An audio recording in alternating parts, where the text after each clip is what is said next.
The Thailand-Cambodia War. Why the Cambodia's boy who cried wolf war is failing. After almost 20 days of intense fighting, Thailand and Cambodia announced a temporary ceasefire. Starting from noon on December 27, 2025, this moment marks an important turning point in the crisis between the two neighboring countries. Even though the ceasefire cannot yet guarantee a permanent end to the conflict, it gives the international community and security analysts a chance to reassess the situation from a broader perspective, rather than seeing it only as a series of border clashes. What stands out is this: both sides are trying to build their own narrative of legitimacy on the international stage. Cambodia presents itself as the victim of aggression, claiming that Thailand fired first.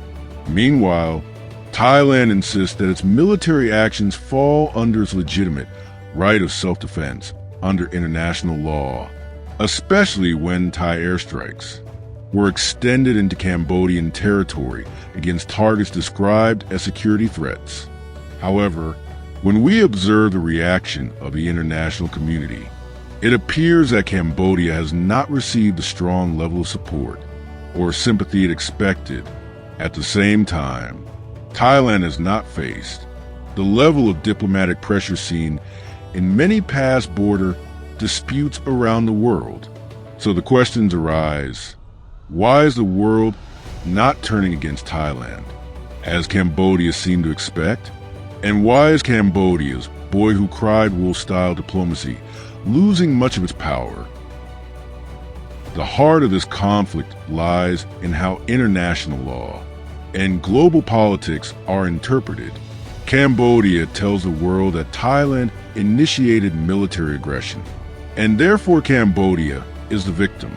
Thailand, on the other hand, asserts that all of its operations were a response to real and imminent threats to national security, and therefore fall under Article 51 of the United Nations Charter, which allows the right of self-defense. The disagreement is not only about facts on the battlefield, it is also about how the term threat is defined, how proportional force is judged, and how transparently each side communicates with the international community. What makes this case different from many other border disputes is this: certain areas inside Cambodia have long been linked to cross-border criminal activities, including large-scale online scam centers that have harmed citizens around the world. So when Thailand states that its targets include supply routes, weapon storage sites, and infrastructure supporting illegal operations, many governments and foreign observers see a logical basis for Thailand's actions rather than viewing Thailand purely as an aggressor.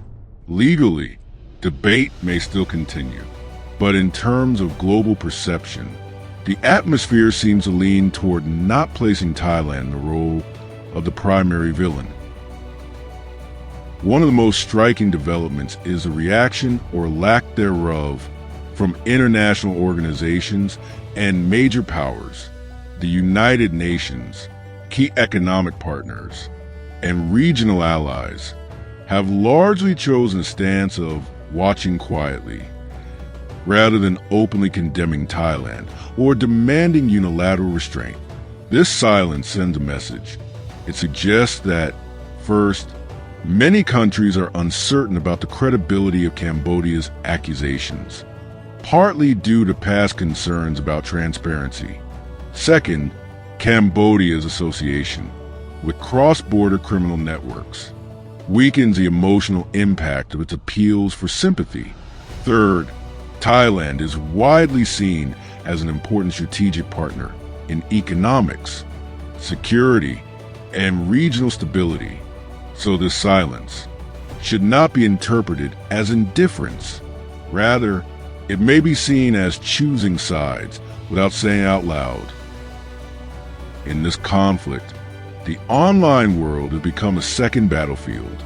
Global social media conversations show significant support for Thailand, especially when border area casinos are linked in public discourse to international scam networks that have harmed millions worldwide.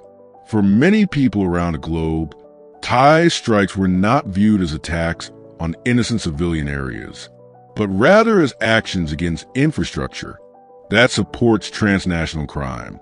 Even if this perception does not equal a legal verdict, it still carries heavy political weight and shapes international reactions. In other words, Thailand is not only contesting Cambodia on the ground, it is also gaining advantage in the arena of public perception.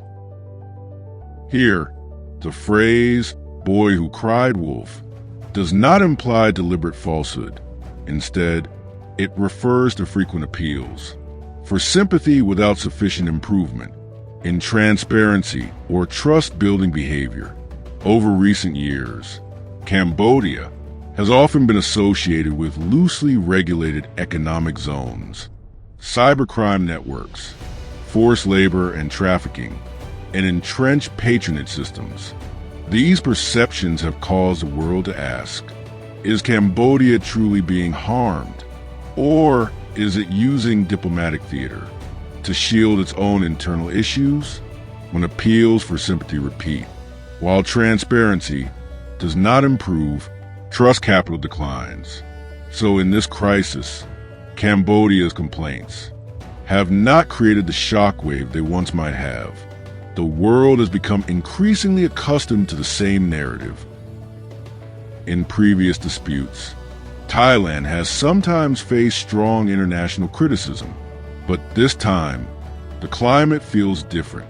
Thailand has successfully framed its actions as defensive measures to protect sovereignty, neutralize security threats, and disrupt illegal networks.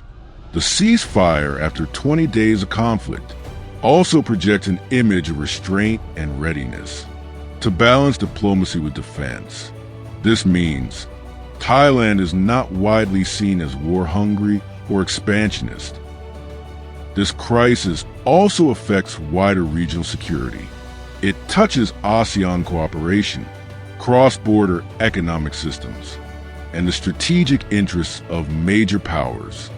As Cambodia's credibility weakens, its geopolitical bargaining position declines. Meanwhile, Thailand is increasingly viewed as a stabilizing actor within the region.